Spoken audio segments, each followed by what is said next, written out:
Hello সবাইকে, আজকে আমি বানাবো চিংড়ি মাছের একটা দুর্দান্ত রেসিপি, চিংড়ি ভর্তা।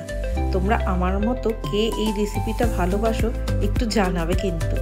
তো কিছুই না, প্রথমেই আমি নিয়ে নেব এই ভর্তা বানানোর জন্য কিছুটা পরিমাণে চিংড়ি মাছ, তার সঙ্গে নেব একটু ধনেপাতা কুচি, আর নেব কিছুটা পরিমাণে পেঁয়াজ কুচি, রসুন কুচি, আদা কুচি এবং কিছুটা পরিমাণে শুকনো লঙ্কা ও কাঁচা লঙ্কা।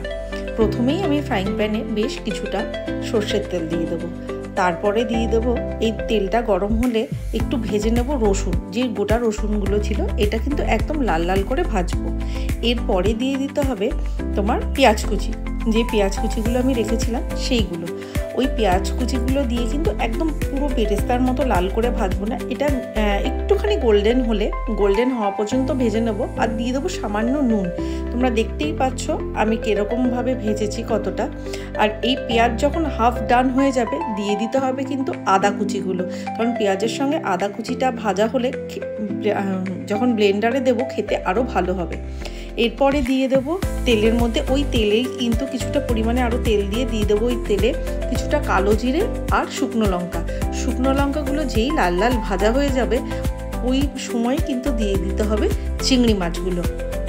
এবার চিংড়ি মাছগুলো দিয়ে তার মধ্যে কিন্তু দিয়ে দিতে হবে কিছুটা পরিমাণে নুন আর হলুদ। তাতে কি হবে, চিংড়ি মাছে নুন আর হলুদটা একদম ঢুকে যাবে। তো এটা কিন্তু চিংড়ি মাছটাকে একদম লাল করে ভাজবো না, একটু হাফ ভাজা করব, কারণ বেশি ভেজে দিলে চিংড়ি মাছটা কিন্তু একদম ছিবড়ে হয়ে যাবে, ভর্তাটা খেতে ভালো হবে না। তো এই পর্যায়ে দিয়ে দেবো কিছুটা কাঁচা লঙ্কা রেখেছিলাম, সেই কাঁচা লঙ্কা। দেখো আমি প্লেটের মধ্যে কিভাবে সাজিয়ে রেখেছি। এই জিনিসগুলো কিন্তু এরকমভাবে ভেজে তুলে রাখতে হবে।